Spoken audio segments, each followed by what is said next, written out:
Good evening, everyone, at 6 p.m, and I declare this agenda forum opening. I'd like to start by acknowledging the traditional custodians of the region in which we meet, the Whadjuk people of the Noongar Nation, and their continuing connection to the land, waters, their culture and community, as we pay our respects to their elders past and present and their descendants. Item 2 is the disclaimer. Agenda forums are specifically for agenda items which are to be considered by Council at the next ordinary meeting of Council. Agenda forums are not decision-making forums. They are provide an opportunity for councillors to be equally informed and seek additional information on matters prior to the presentation of such matters to the next ordinary council meeting for formal consideration and decision. The terms and conditions of entry into the meeting are posted at the entry to the public gallery, and members in the public gallery are advised to read them prior to attending the meeting and abide by them. Item 3, attendance and apologies. I know Councillor Henderson is an apology, and everyone else is present other than Councillor Catalano, and hopefully she'll be here shortly. Welcome to everyone in the public gallery, to all staff, councillors and anyone watching on YouTube at home. Item 4, declarations of financial proximity interest or interests affecting impartiality. Are there any councillors or staff? None declared. Item 5, petitions. Councillor Congerton.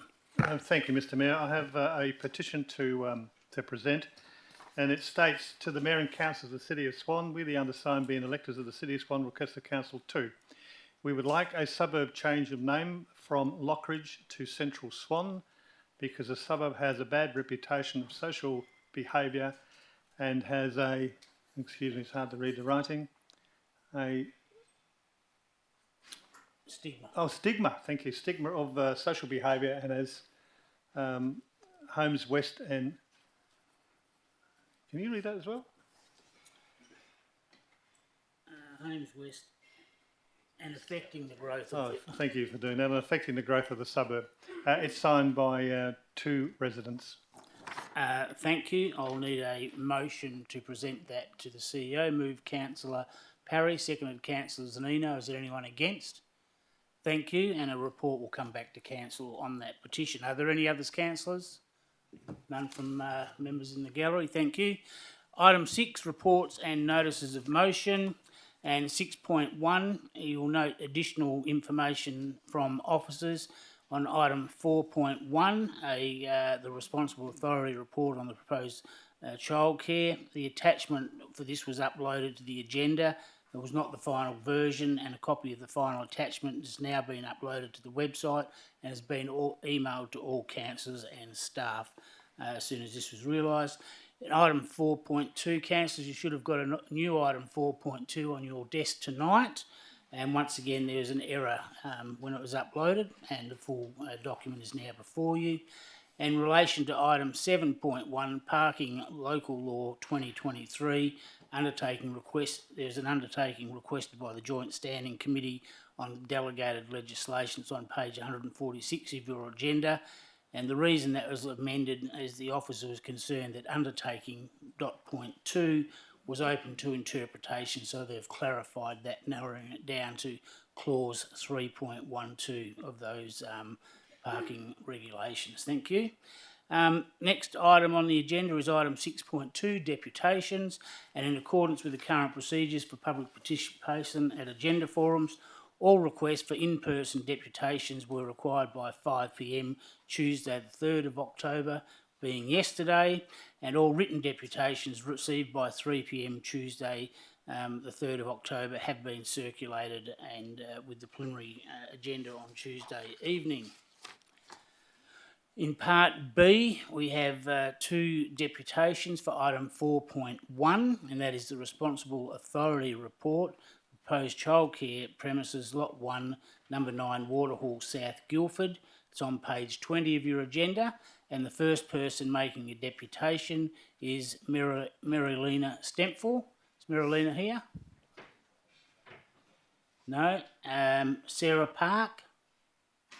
Sarah here? Okay, if they come later before we move on from deputations, I will allow them to speak, but they're not here, so we're going to keep going. For the next items, item 4.2, Responsible Authority Report, Proposed Educational Establishment, Stage 1, Lot 9000 Masonry Way, Malaga. It's on page 24 of your agenda, councillors.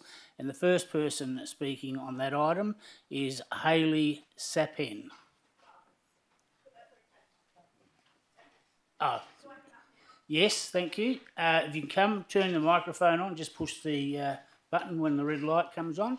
And once you start speaking, you'll have 3 minutes. Thank you, Hayley. Okay. All right. Thank Thank you. you. Thank you. So my name's Hayley. I'm the General Manager of Safra Group. We have a business with the head office located on Masonry Way.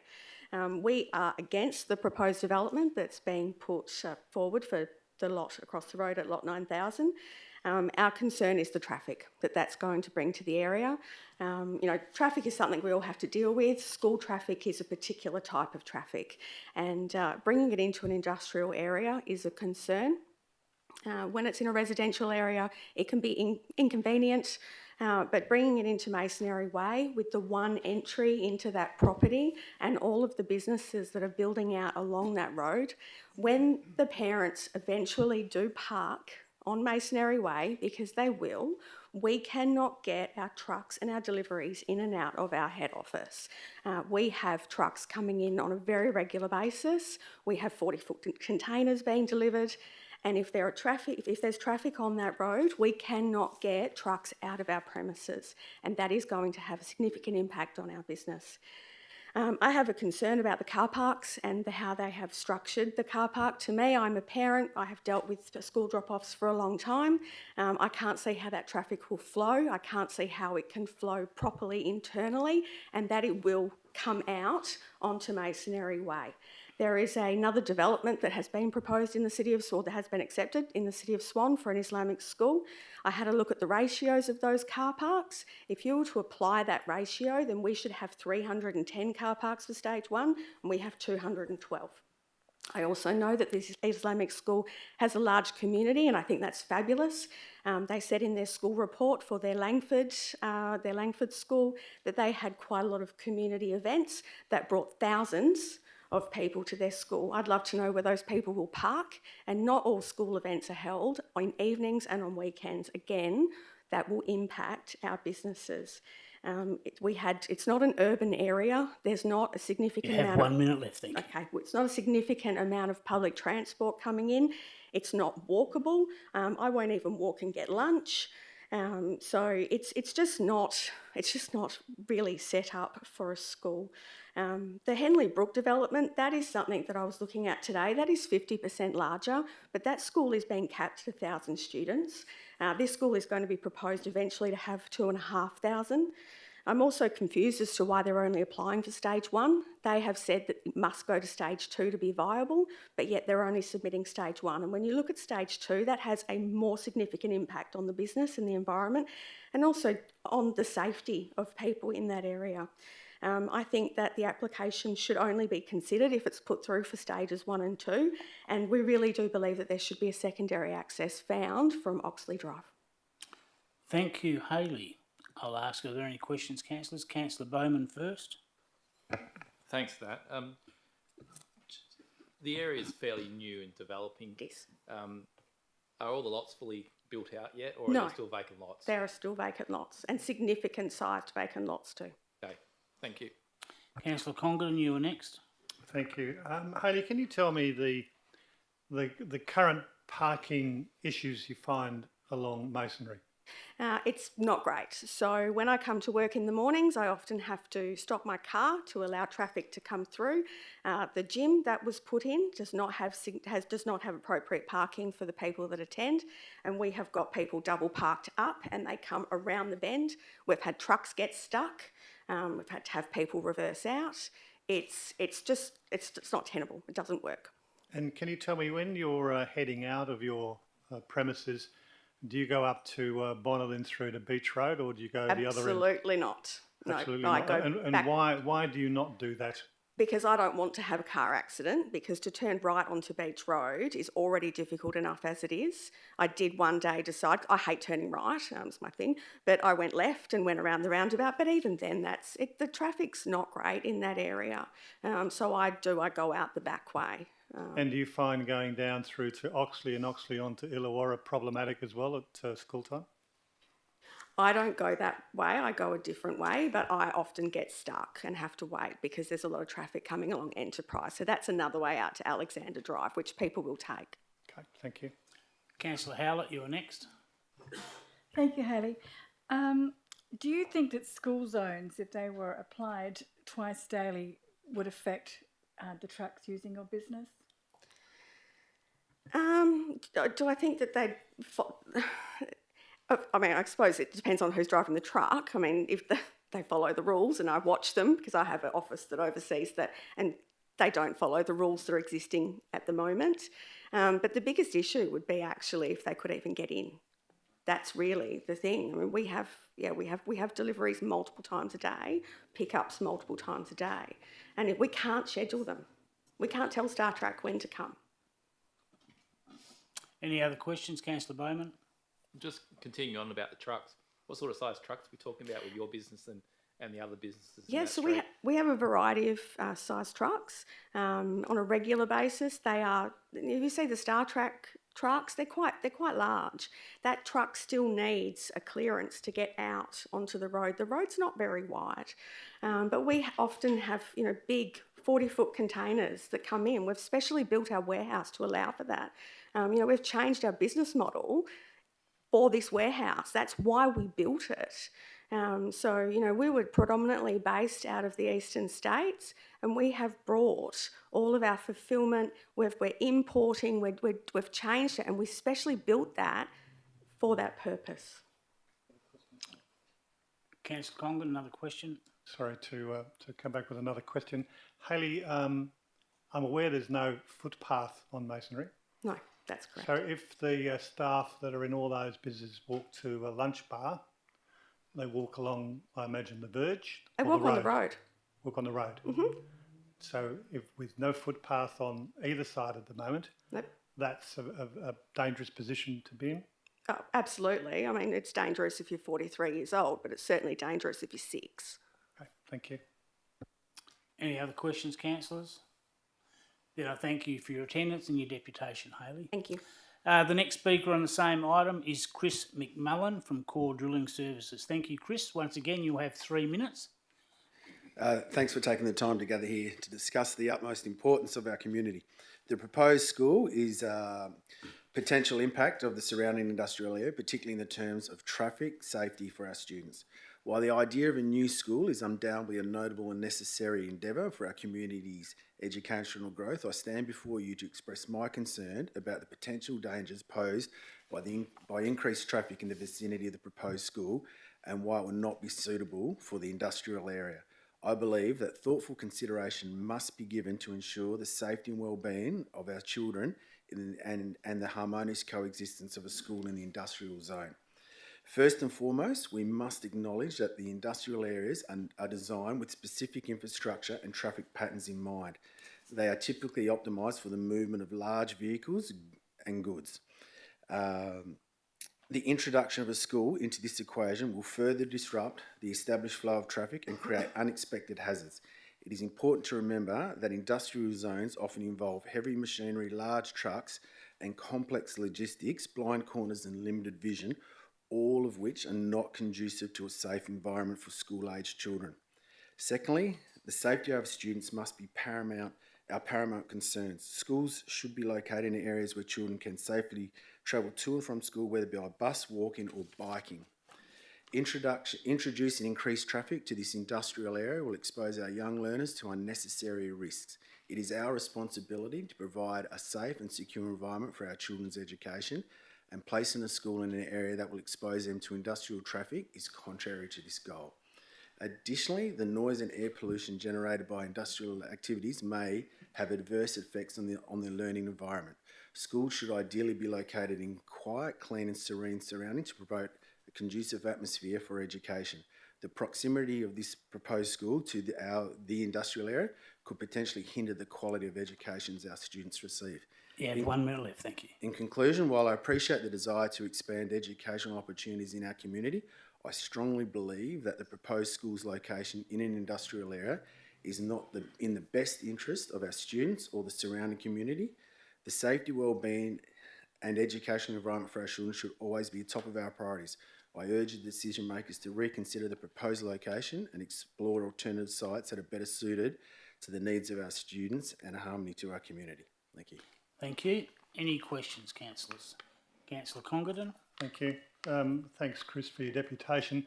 The officer's report has in part that the suggested mitigation measures in the form of a roundabout at Bonner Drive and intersections at the stage 3 would require approval from the Department of Planning, Lands and Heritage. Are you aware of the proposal to put in roundabouts on both of those? No? No. Okay, thank you. Any other questions, councillors?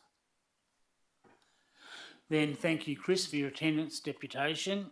The next speaker on the same item is Kumesh Harrisbad, and speaking in support of the recommendation. Thanks again, Himesh. Once again, you'll have 3 minutes. Excuse me, Mr. Mayor. Just before Kamesh does her presentation. Ian Murray? I am, correct. Sorry to Okay, disrupt. change in order. I've got no issue with that. But, so perhaps if I could just hand out, there were some presentations that were distributed to the That's councillors fine. today Mr. via Russell email. will get them. So if Mr. Russell can perhaps distribute those around. In the first instance, I just wanted to introduce the three of us because with your consent, we would, in the taking of questions, it might be best that they're directed to the appropriate person that we've got here. That's fine. So to my right, we've got Kumesh Harrisbad from the Alameen School. And we've got Darren Levy, who is our traffic consultant from Muloff and Associates. Yep. So I'll just let Kumesh come up and talk in the first instance, and then we'll sort of juggle it to go through the presentations. Thank you, Murray. Welcome, Kamesh. You'll have 3 minutes to make your deputation when you're ready. Thank you, Chair. And thank you for the opportunity to present to you all. As representing the college, we have recognised the lack of Islamic schools and understand the dire need for more Islamic schools in Western Australia. Many of our board members are constantly being approached by elders and representatives from the Muslim community, always inquiring as to when we are opening new schools in WA, and more specifically in the northern suburbs of Perth. There are only 5 Muslim schools in Western Australia currently serving the Muslim community, and only 2 of those schools enroll students from kindergarten to year 12. We have a large Muslim community in Perth that is constantly growing as per the statistics from the Australian Bureau of Statistics. Our board has searched for many years for a suitable site, and we have acknowledged the lack of alternative options. And after years for searching for a suitable site in a location that has the necessary or applicable zoning for an educational establishment, large enough to cater for kindy to year 12 students, we eventually found the property in Malaga that ticked off all of these boxes. That property is permissible for an educational establishment. The site is central to our Muslim community in the northern suburbs. We will be serving multiple residential areas such as Belga, Marabuka, Bellajura, and Malaga itself. And the school has commissioned the necessary technical reports and are satisfied that odours, emissions and noise from the industrial areas will not adversely affect the school. Just to give you some background about our current campus in Langford, we are in operation from 2004, and so we have 20 years of experience serving the Muslim community south of the river. We currently have 1,200 students enrolled at our college. You have 1 minute left, thank you. We have 400 students on our waiting list, a very fortunate position to be in, but unfortunately we do not have that capacity at our campus to accommodate those 400. But that does point to the demand we have for Islamic schools. Over the past few years, we have identified this need for a new school north of the river, and through our expressions of interest, for the Malaga property, we have 300 students that we could potentially enroll tomorrow because of that dire need for a school in the northern suburbs. Our traffic parking are actively managed at our Langford campus, and we expect that to have the same outcome at the Malaga property. We were modelled by the City of Gosnells in the area in which we operate, two other schools in regards to the management of our traffic and parking. We did have complaints previously, and because there was a distinct decrease in our numbers of complaints, we were approached by the City of Gosnells to model us in one of their newsletters. Thank you. Chair. That's your 3 minutes. Thank you. Thank you. Any questions, councillors? Councillor Bowman. Thanks for your deputation. I noticed in the report it's contingent on both stage 1 and stage 2. If you only get approval for stage 1 and never get approval for stage 2, what's the outcome? Well, we'll have to address those conditions of on which we declined and see how we can best address them to make sure that we could possibly get approval for stage 2. Okay. Second question is, why not then apply for both stage 1 and stage 2? There's various reasons for that, and one being that there's multiple phases that we need to go through to be able to build all stages of the college, and one of those will be our financial implications. So we have to consider our financial position as we develop that school. Okay, so you said there was various reasons. That's one. What's the Yeah. other reasons? It's the design, it's the time, it's the enrollment that we currently have. We have to look at expressions of interest for further years to see how we progress with our development. We currently have our school at Langford as well that we have to maintain. Right. And you said, obviously, you've been looking for a while and you haven't found anything, and it was this site. What's so special about this site, except for the fact that it's 5 hectares or so? Is there anything else? Because it's only on one street, which goes against planning policies of 3 streets. Why this site? Well, one of it would be because of the size, and the second, that is the zoning. It was very difficult to find a property in the northern suburbs with the required zoning according to the City of Swan. Okay, so things like the old Malaga markets didn't look at that. That's been for sale for quite a while. No, okay. Are you aware? You mentioned your traffic and parking is managed well at Langford. Would you acknowledge that that's done at pretty well all schools? And Sorry? that's done at pretty well all schools, and yet we still have problems at all our schools.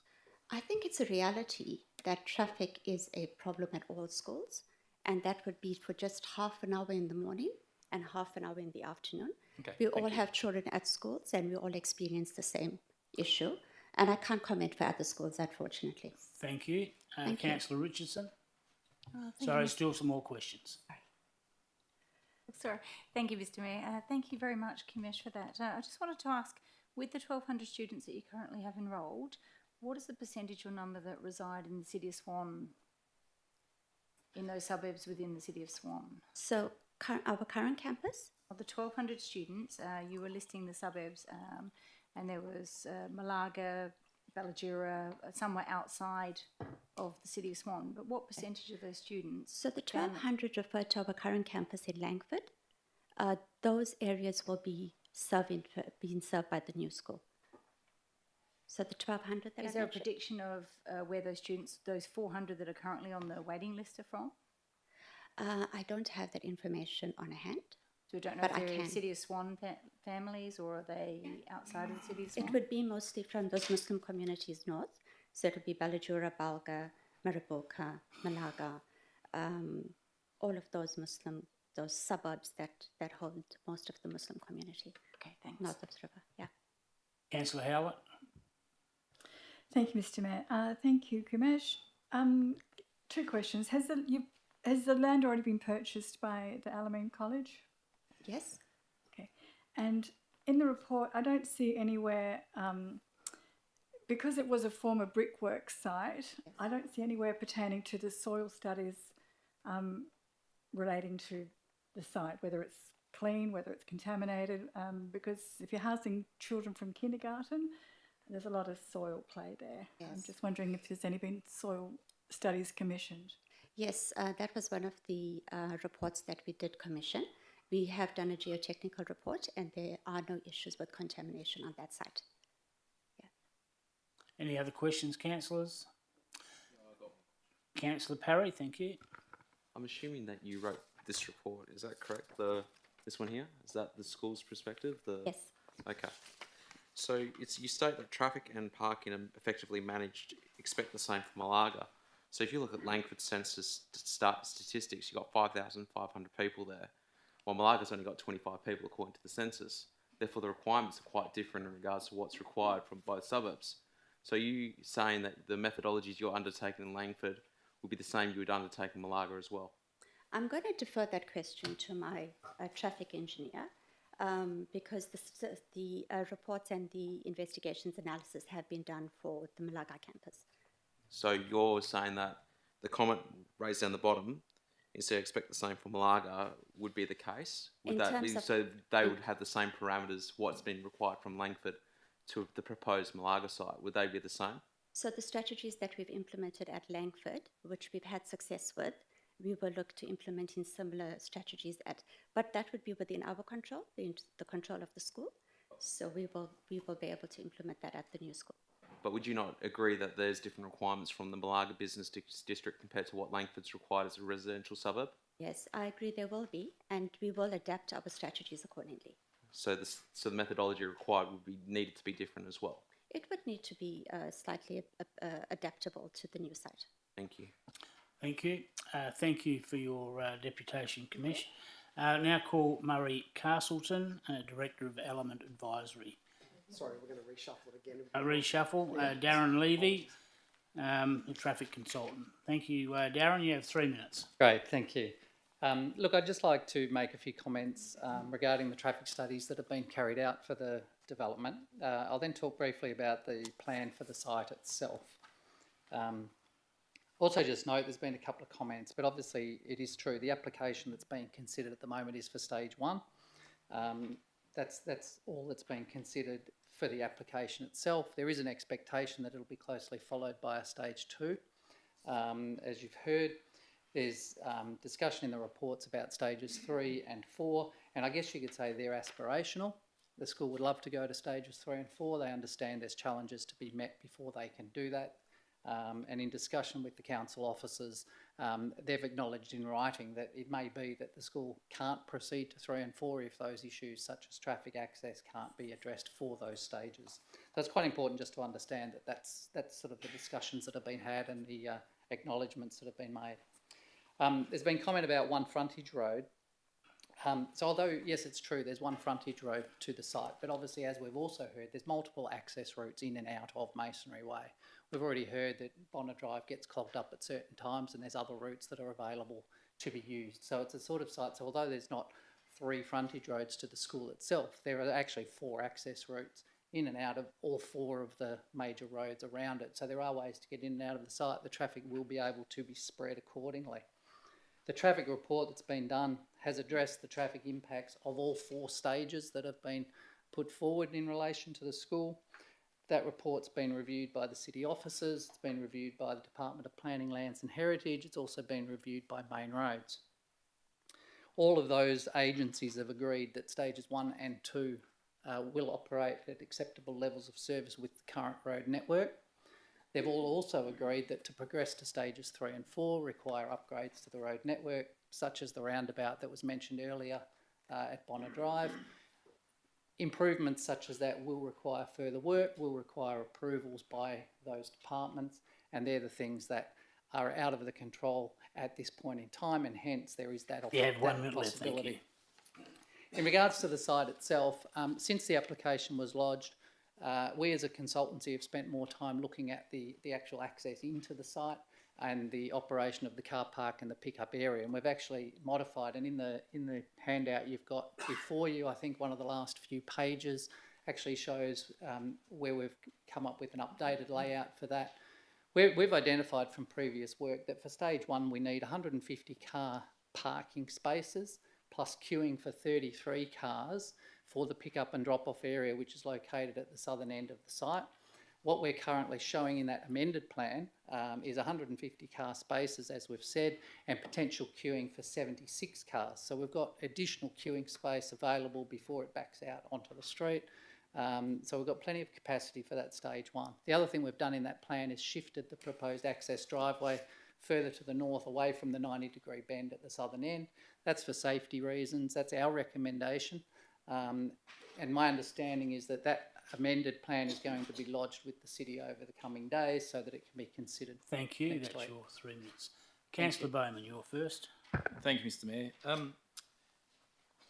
Will there be traffic problems from stage 2 onwards? You mean for stage 2 or beyond stage 2? No, so stage 1, your report says it's all good. Stage one and 2 will operate at acceptable levels of service, yes. So when I read in your report, from stage 2, the traffic along Masonry Way will start to exceed the target mid-block capacity. That doesn't express concerns. No, I mean, look, the consideration there, as we've already heard, there's current problems because of the parking, and the parking that occurs there can be improved. The road network itself, on the assumption that those current issues are improved, can easily operate those with those flows. So the next question is, we went out on site, the current plans in front of us have the car parking entrance on a 90-degree bend. Close to it, yes. Sorry? Close to the bend, yes. Well, pretty close. Is that good design? As to where it's located?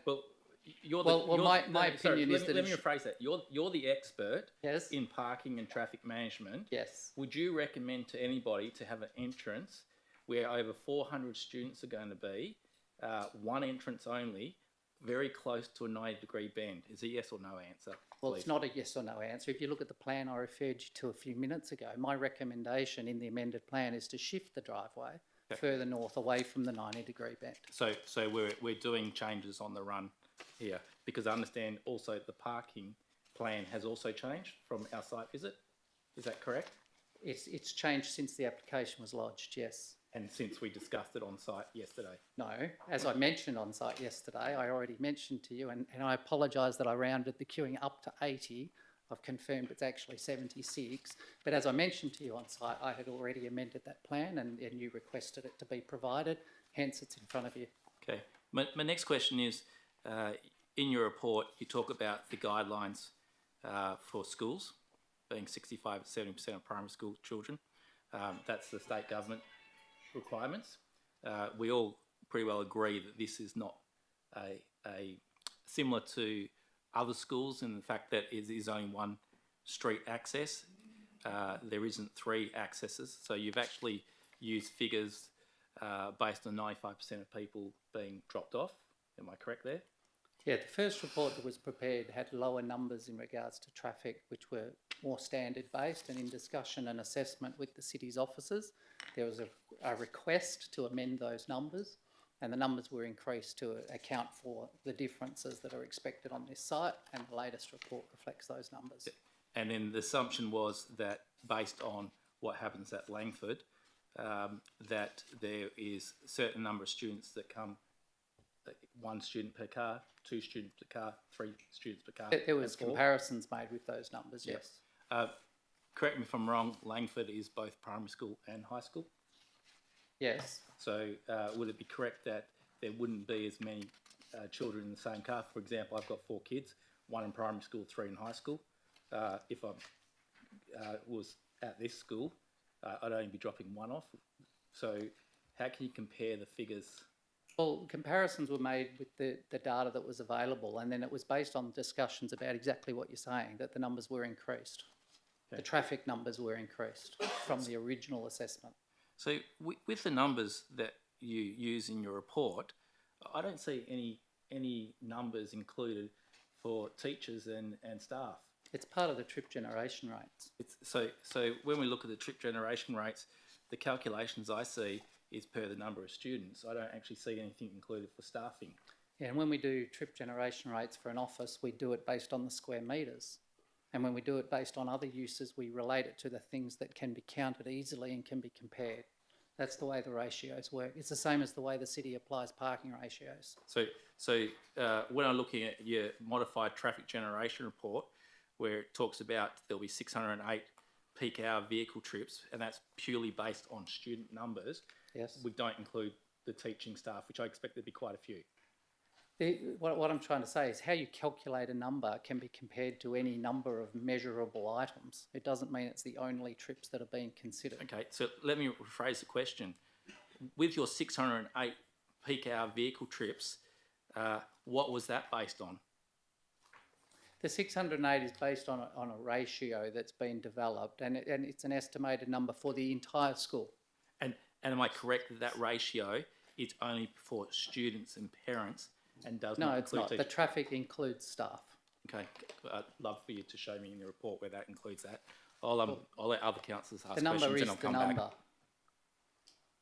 back. Thank you. Councillor Richardson, you're next. Oh, thank you, Mr. Mayor. Thanks very much for that information. I'm sorry I couldn't make it to site to see, and I might have missed this, but I just wanted to check on numbers of buses that are proposed for the Number of- school. Sorry, what's The number of buses that are Oh, proposed buses. as well, and the numbers now and what the increase will be then when it is K-12 and second stage, and where they've been allowed to increase for that second stage. Yeah, there's no expectation for buses to deliver students to and from the school in the first stage, because the first stage will only be the very youngest students.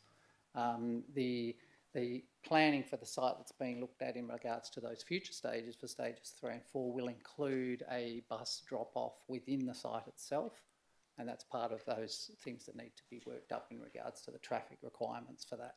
And what size bus would that be, and how many of those buses are you expecting? Look, we haven't gotten to the detail of how many there would actually be, but it would be your typical Transperth size buses. And where were the car parking for the buses? Bus parks? It'll be a turnaround facility that'll be at the southern end of Okay. essentially similar area to where that initial stage 1 car park is. And what would the impact of that be when the other blocks are built in by warehouses and deliveries and trucks then? Will there From be... a traffic perspective, yeah, well, it will definitely need to deal with that parking that's currently occurring on the street. Won't be able to be occurring for that to work properly, as it doesn't now. Okay, thanks. Any other questions, councillors? Councillor Parry. I've got a very simple question. I'm very basic in regards to how I understand numbers. If this is an Islamic school and you're basically saying it's around suburbs around it, so let's use Mirrabooka, which is the closest suburb that we have to Balladura in regards to the Stirling area. So you've got 8,000 people that live there, 18.7% between the age demographic between 5 and 19, and you've got 22.3 who are Islamic faith. If you have those amount of children equals 333 people, so therefore at 80% it's about 266 children that may attend the school, correct? So my question is, how do you guarantee traffic will not overflow on Bonner Drive and Masonry Way to interrupt Beach Road? You lost me with all the percentages and numbers you were talking about. So what I'm saying So you're talking about- what I'm saying to you is the fact that because Masonry Way and Bonner Drive is very crowded and very small in context according to the map, and I've walked there as well, it's not exactly the biggest road, how can you guarantee there will be no overflow from someone that lives in Mirrabooka and will drive the same route all the time for future developments, considering the school will possibly get up to 2,135 students? Well, the analysis has been done, and it's been identified that the Bonner Drive intersection will be an issue if the numbers get to that point, and there would need to be improvements made for the intersection itself, if that's what you're referring to. If you're referring to Masonry Way itself, it's actually a very wide road. It is because it's been designed for trucks. The problem at the moment is the parking that's spilling out and not being managed on the street. So even without the school and with other development on the school site, similar to the developments that are there, that issue will need to be solved. Thank you. No further questions, and I thank you for your deputation. And call the last speaker for the same item, Murray Castleton. Thank you, Murray. Once again, you'll have 3 minutes. Thank you, councillors, for the opportunity to present tonight. The Stage 1 kindergarten to Year 6 development application for the college includes 3 single-storey buildings with 24 classrooms for 527 students and approximately 30 staff. The proposed Stage 1 development includes 183 car parking bays, inclusive of 32 angle bays for staff and visitors, with an additional 151 temporary bays in the southern part of the site. Importantly, the revised parking design provides on-site queuing for 76 vehicles, in order to manage pick-up and drop-off within the site and to prevent spillover impacts onto Masonry Way. Plans and other information reflecting this arrangement will be formally lodged with the City later this week for formal consideration by Council next week. Now, we do appreciate that the primary concerns that Council may have with the proposal relate to traffic and parking. In this respect, we note that, and I want to be really clear about this, the existing traffic network can accommodate stages 1 and 2 of the college. Stages 3 and 4 will require additional traffic management interventions. These are being worked through with the City, Main Roads and the Department of Planning, Lands and Heritage. All staff and student parking will be located and managed within the college site. The college has confirmed in writing that stages 1 and 2 provide a feasible school, should no further stages of development be approved in the future. There are already parking and other issues associated with the use of Masonry Way. Irrespective of the college proposal, this is an issue that will need to be dealt with by the City as further development occurs in the area and traffic increases. As Kumesh said, the site is strategically located to meet the needs of the City's established and growing Islamic community, and it is notable that an educational establishment on the site is a permitted use under your planning framework. The odour and air quality risk assessment investigations conducted by Opum Consulting have found no emissions from surrounding industrial development will be discernible on the college site. You have 1 minute left. Thank you. The acoustic report prepared by Stantec addresses all noise-related matters and concludes that noise impacts will not exceed prescribed levels. This includes impacts from industrial developments onto the college and vice versa.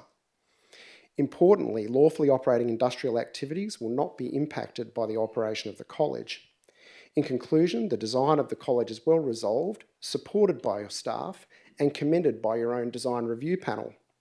The application materials include thorough technical assessments prepared by appropriate experts that address all relevant planning, safety and amenity related considerations.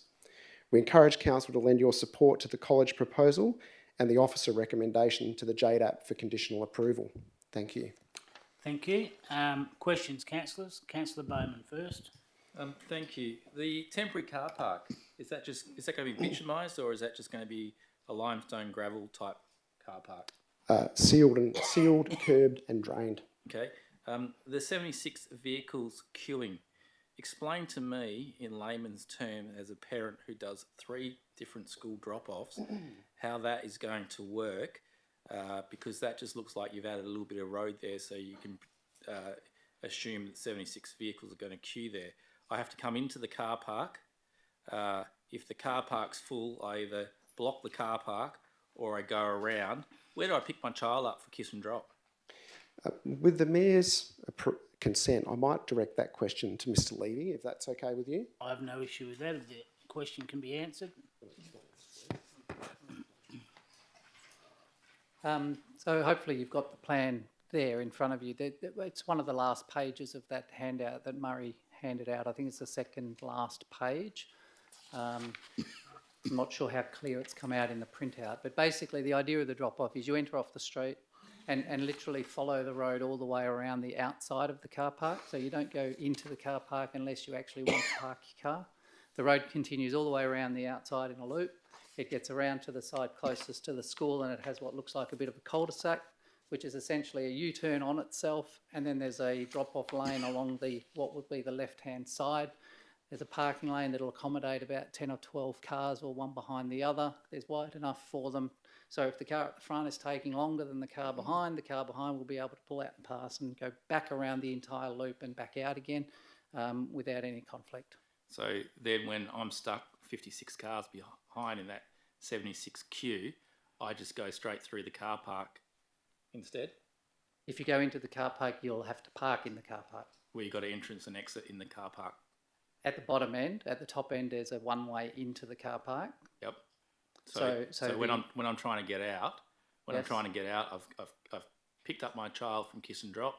We're coming back around. Yep. There's a massive queue to get out as well. I can take the shortcut through the car park to avoid that queue. Is that correct?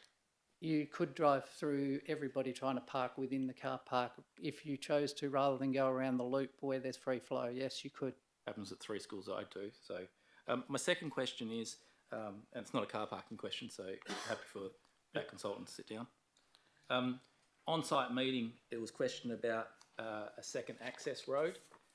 You indicated there's a lot of things that you've indicated. We're looking at it, we're thinking about it, but nothing's actually in the application. Have we progressed any further with that? But I do understand you told me that it was confidential on site. Inquiries are being made to see if an additional site access can be secured, but it only relates to stages. That additional access is only required for stages beyond stage 2, so stage 3 and 4. That's probably about as much as I can comment on that at this stage. Okay, so I'll ask you the question. Why didn't you put the application in for stage 1 and stage 2 when stage 1 is going to happen next year, stage 2 the year after? I've heard it twice now, and you banged on about it, that you need stage 2 for this to be standalone sufficient. So why only put stage 1 application in? So the way that schools typically develop over time is that they ramp up.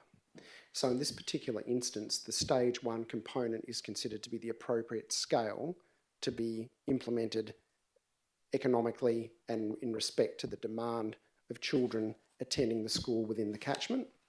Stage 2 will follow when the school is financially able to fund the additional stage of development and when the additional student demand is there for the additional places. So in 2024, you're predicting to have 537 students. The following year, with stage 2, you're going to have 1,460.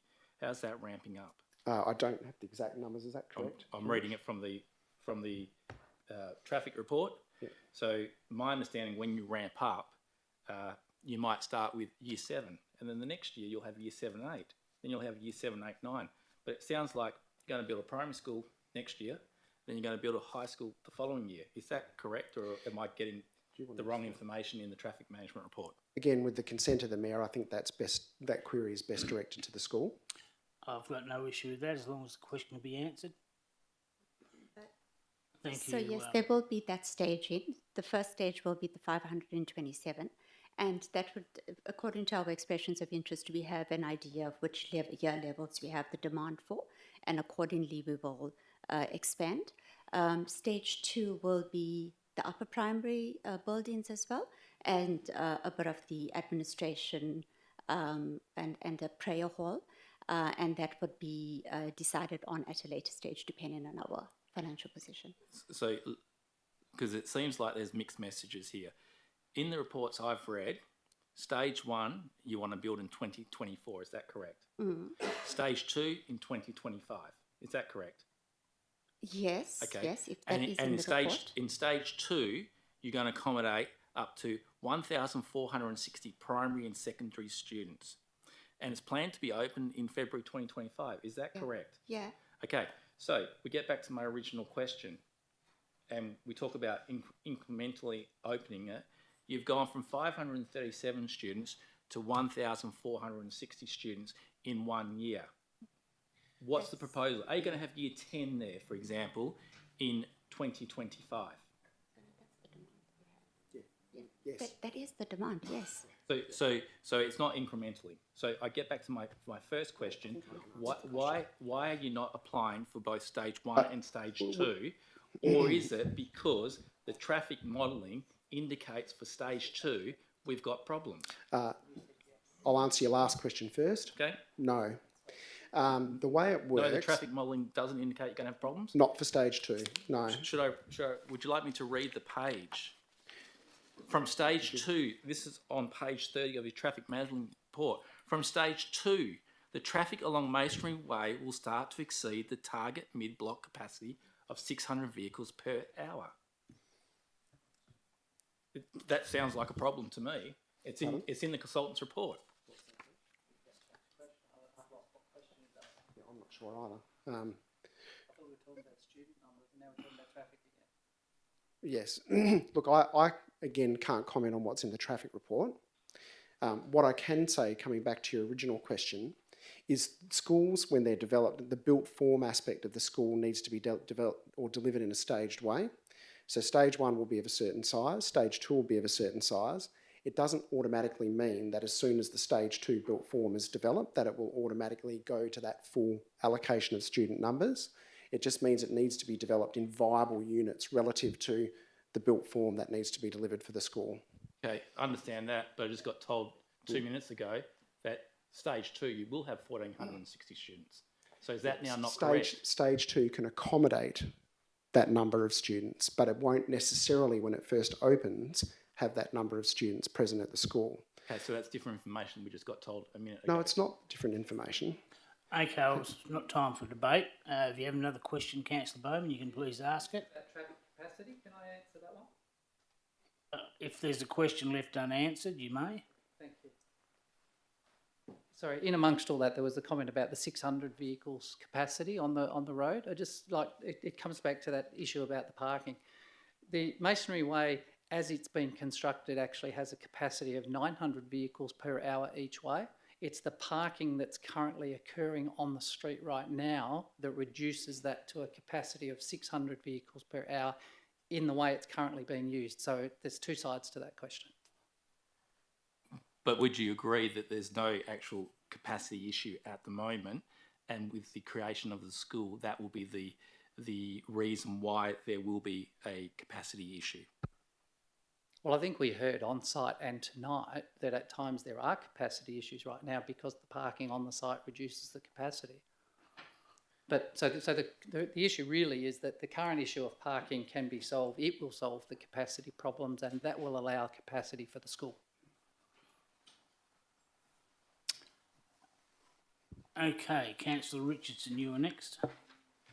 Thank you, Mr Mayor. I'm not sure who would direct this to, Murray, but my question is consideration being given specifically for the future when the school has expanded and includes year 11 and 12 students that are driving, for car parking for year 12 students, so that in the future we don't have the issue that we have with current high schools with students parking all day on the side streets. It will be accounted for on site. Yes, and look, I think, and I tried to convey this point in my presentation, the school is very mindful of the location that they're intending to go into, and it being an industrial location. We're very mindful of the nature of the Masonry Way environment. It's not working at the moment, and that's an issue that the city is going to have to grapple with anyway. But the design philosophy that's being applied by the project architects, the traffic consultant, and the school itself is to get all the traffic and the movements associated with the traffic onto the site, so we're not reliant on any parking on Masonry Way or elsewhere within the locality. Any other questions, councillors? Then I thank you for your attendance and your deputation answering those questions. Thank you. Thank you. Yes, thank you. Through Mr Mayor to the staff. First question is this considered incremental planning, considering we've heard that they need both stage 1 and stage 2, but we've only got stage 1 in front of us? Mr Russell, thank you. A reasonable person could form the view, Mr Mayor, that it's incremental. Yes, you could. Second question, Mr Mayor, through you to the staff. I notice in front of us at the 11th hour we've got changes to the application, critical changes which are regarding traffic and parking.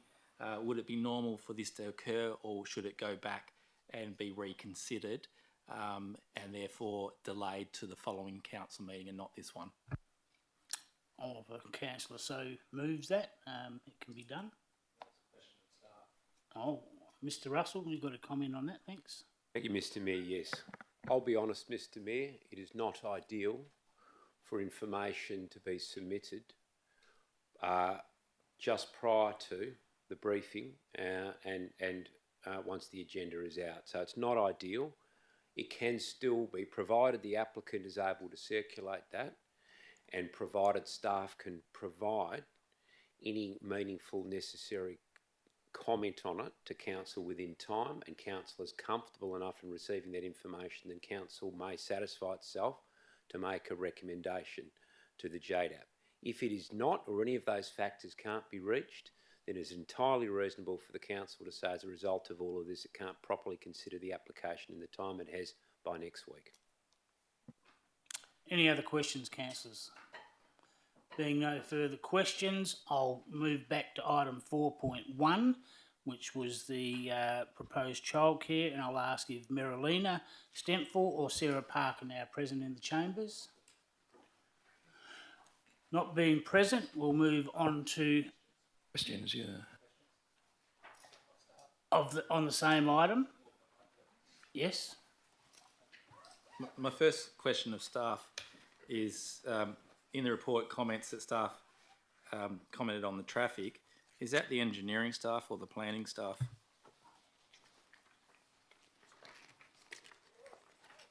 Sorry, Mr Mayor, this is in relation to the childcare centre we're now Yes, talking item about. 4.1, thank you.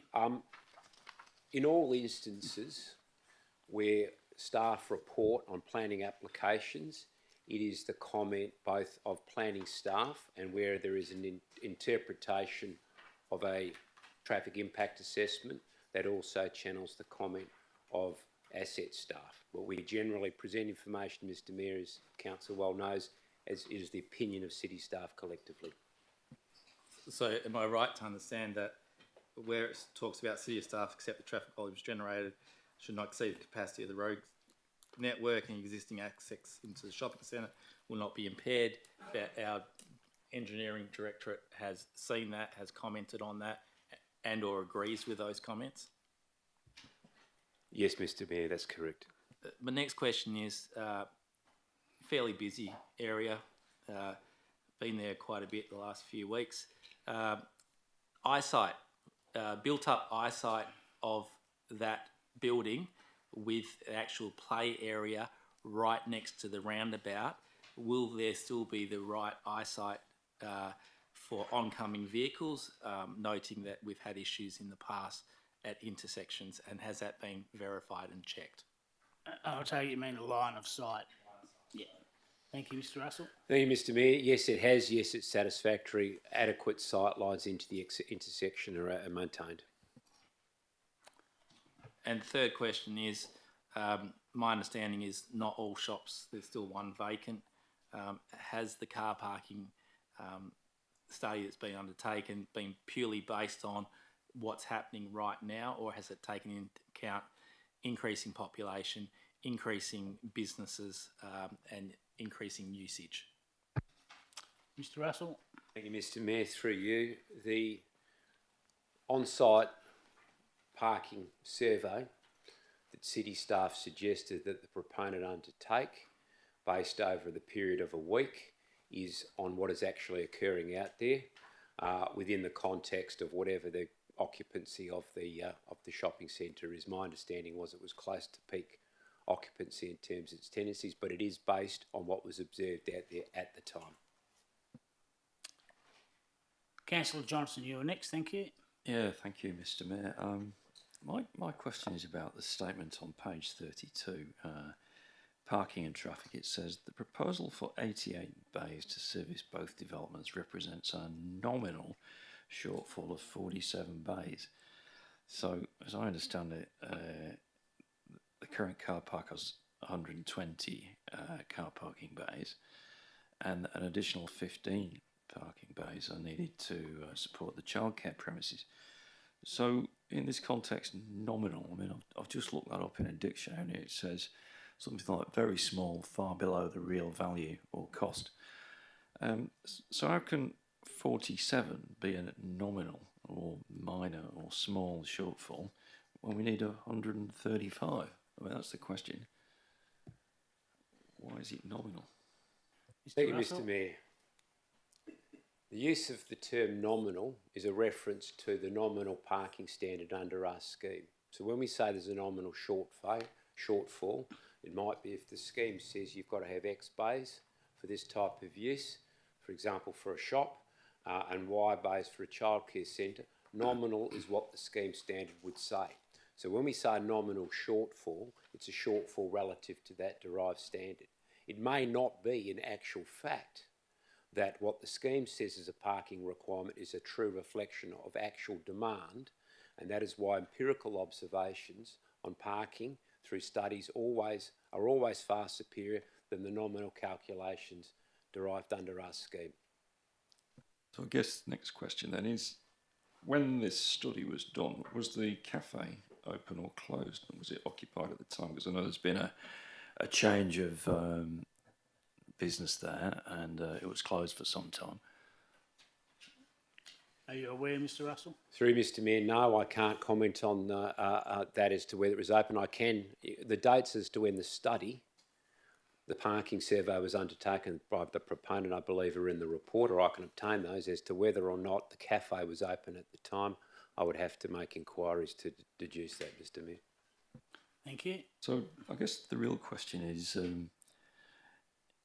I just calculated the shortfall as being we're only providing 65% of the parking that our local planning scheme requires. I mean, is that reasonable to have a 35% shortfall? I guess a question for staff. Mr Russell? Thank you, Mr Mayor. This is where I put the proverbial boot into our parking standard. Forgive me.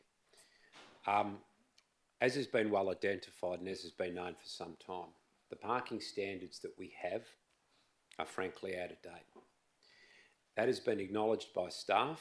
They derive, in essence, from a North American model from the 1950s largely. That has been understood by us for some time. And in point of fact, the city was in the process of reviewing those parking rates. The review of that has been put on hold because the planning industry, led by the Department of Planning, is looking at introducing standardised parking assessment rates across the Perth metropolitan region in the planning framework. And what we often find is that applicants often utilise parking standards derived from a New South Wales model from, I believe, the late 90s or early part of this century, that is accepted as being based on empirical observations of certain standard types of land uses in New South Wales and traffic generation. And those rates are preferred and often provided to us as recommended rates for parking. For example, in Ellenbrook, we have a more up-to-date parking study in the town centre that has different parking rates from what we have in Scheme 17. So in short, Mr Mayor, although I've probably gone past that point, the simple fact is that we are quite comfortable, for the reasons I've outlined, to accept that a nominal shortfall against the city's parking standards does not necessarily, and far from it, translate to an actual problem of parking demand in reality. I was there this afternoon. I do frequently go to this IGA, and it does appear to me to be a really heavily used car park. I was there this afternoon. I'm convinced it was about 60% full.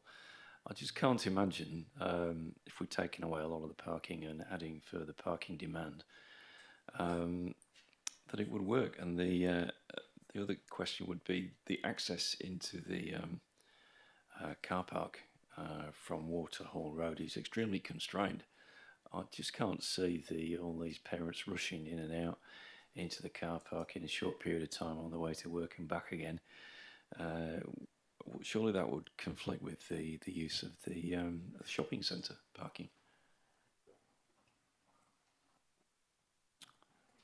I don't know if you can answer that, Mr Russell. I always like to have a go, Mr Mayor. Look, nothing that Councillor Johnson says may not be true.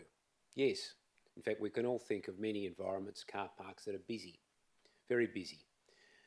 Yes, they are busy, and yes, everything you say may well transpire. I think the essential thing is, as we observe, is that parking areas are low-speed environments where drivers must navigate with caution and care, particularly if you've got busy environments and you've got multiple uses.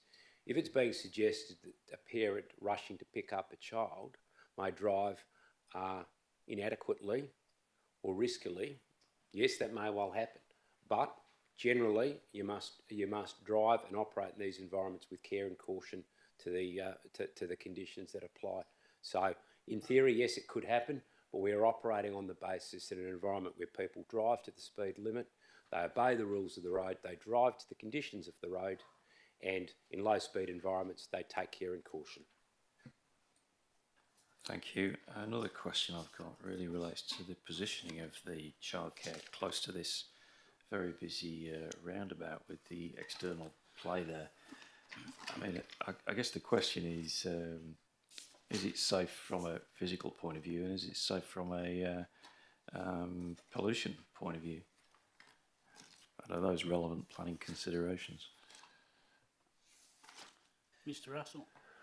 Mr Mayor, if I wanted to postulate, I suppose that having a outdoor environment where a child may be present may be dangerous in terms of suffering from carbon monoxide from cars. It could be, it may not be. I would certainly need some evidence, Mr Mayor, and I can certainly say we don't have any evidence at the moment, because you could probably indict most environments where you have schools along major roads. So it is not a consideration that you could lend great weight to based on reasonable circumstances and factors, and the absence of anything to suggest that it was going to be absolutely and inappropriately harmful to children. Thank you. Councillor Howlett, you are next. Thanks, Mr Mayor, and I'm so sorry to be boring, but my questions also relate to parking. This is directed to Phil, I think, and I might not have read the report correctly, but it appears that the application is not required to provide any car parking itself. Is that correct? Of itself, there's no additional car parking being provided. In point of fact, car parking is being subtracted, so you're quite correct in your reading of it, yes. Okay, thank you. So then my question, I've got a couple more questions. One then would relate to condition number 9. Can you explain how that, and also condition number 11. So I'm wondering how condition 9 and 11 fit into that. Through you, Mr Mayor, condition number 9 and 10 are what we call self-fulfilling conditions. 9 and 11, not 10. 9 and 10 or 9 and 11, did you 9 say? and 11. 9 and 11, yes. So in relation to that, well, in actual fact, point of fact, so is condition 10, they're self-fulfilling conditions. So because there is no physical construction work in terms of additional arrangements for access other than what they're already utilising, there's no additional car parking, they don't actually have to do anything. But what we're indicating here is, in relation to that, is we want to, if we're happy that the numbers of car bays that will be left once the site is developed and 15 are removed, then we need to have some recognition in the condition.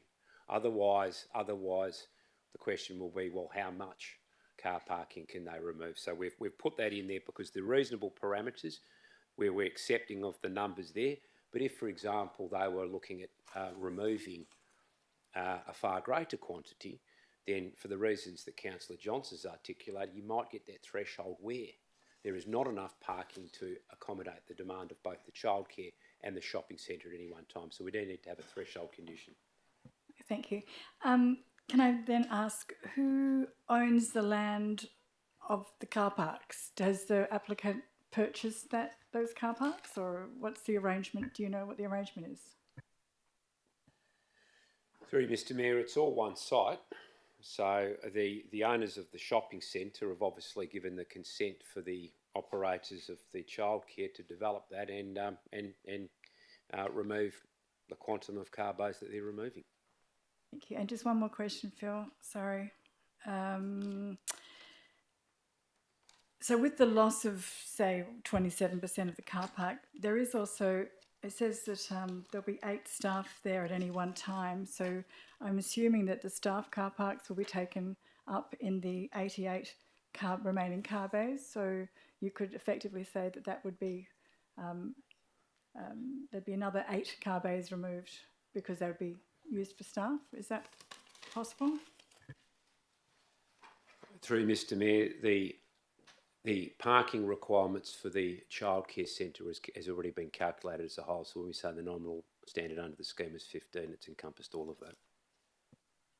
Thank you. Councillor Richardson, you are next. Oh, thank you, Mr Mayor. Just for Mr Russell, I'm just interested in how a garbage truck is proposed to turn around in there and do the rubbish collection in that tight car park. I use that car park quite often during the week, even with a big four-wheel drive, and I'm interested to know that when this parking is considered, and if it is successful, how this garbage truck is going to come into that car park and navigate the bins, particularly because it says between 7 and 7 p.m. So childcare drop-off is usually 6:30 in the morning when it's at peak, anywhere up to 6:30 at night. If you're aware, Mr. Russell. Thank you, Mr. Mayor. Well, look, there's two options there, as there is with any commercial development. Proponents can either elect to rely on the city's waste collection services, or they can choose to do it privately under their own arrangements. Relevantly, Mr. Mayor, condition 13 relates to a requirement for a waste management plan where the proponents will need to get down, so to speak, to the nitty-gritty and work out where they're putting their waste for the childcare, how is it going to be, the bins going to be stored, rolled out, collected, etc., how and when they're proposing to do it. So condition 13 will go to the next level of detail to pick up on those practical issues around how the bin's being collected, if they're being collected by our vehicles, what time, how do they navigate this space, ensure that there isn't a conflict with other vehicles, including customers to the shopping centre and customers of the childcare centre. So further detail yet to be drilled down to, Mr. Mayor. Thank you. Any more, Councillor Richardson? Councillor Johnson again. Yeah, thank you, Mr. Mayor. Yeah, my question is, I'm looking at the plan showing the trees on it, and are these circular green things the existing trees, or are they new trees?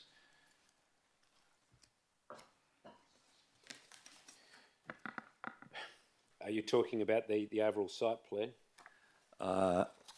This is what I'm looking at. Those proposed trees, so you'll see it's probably a little bit hard, I appreciate, Mr. Mayor, on some of the plans submitted at the size that they're at, but generally these plans will indicate existing or proposed, so certainly the ones where it says proposed landscaping over the little circular rendition of the tree, those are proposed trees. Sorry, can I just ask, are they in the agenda, those plans you're looking at, or not? I got this from the staff afterwards. This is not in the agenda for some reason, but it's pretty critical. So, Thank you. Thank you. Please continue, Councillor Johnson. yeah, I guess the question is: are the existing trees? There's a very fine stand of trees there that are obvious at the corner of the roundabout. If anyone who has this document, are those trees going to be removed?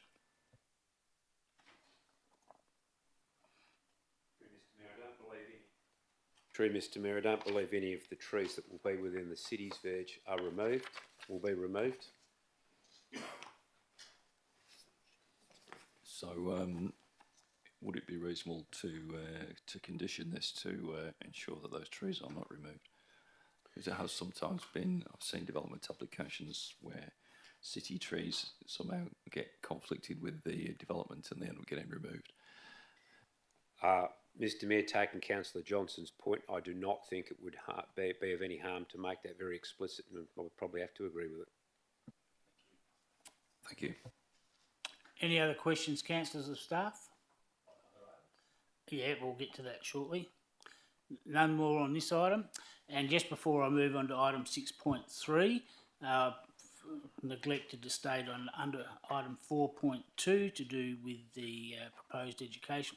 There is also a written deputation should have been provided to you from Cheryl Richardson and Dennis Heller, not in support of the officer's recommendation. You should have a written copy of that. Now we move to item 6.3, councillors' questions in regard to other items. Councillor Bowman. Thank you, Mr. Mayor. Mr. Mayor, it's regarding item 6.3. A little bit more information about lot number B. In particular, it looks like a residential lot, and I'm trying to work out how that would have previously been UV. And can you refer us to a page, councillor? So on page 130, and then the plan is on 133, where you can see it's in the middle of suburbia. Thank you. I'm just catching up. Thank you, Mr. Travascus. Through the chair, I'll have to take that on notice to look up the history of that property. So, Mr. Mayor, when we look up that, my concern is we're not capturing either houses being built, which would then change it to GRV, or there's another problem there. This is the first, besides one I've seen in Bullsbrook, which was a bit bigger, This is the first time I've seen this example on a very small residential block. My next question, Mr. Mayor, is on item 6.4. Yes. And two questions there. Great to see we're going to put more money in for the additional lighting upgrade for 500 lux. My question is, why wasn't that initially included?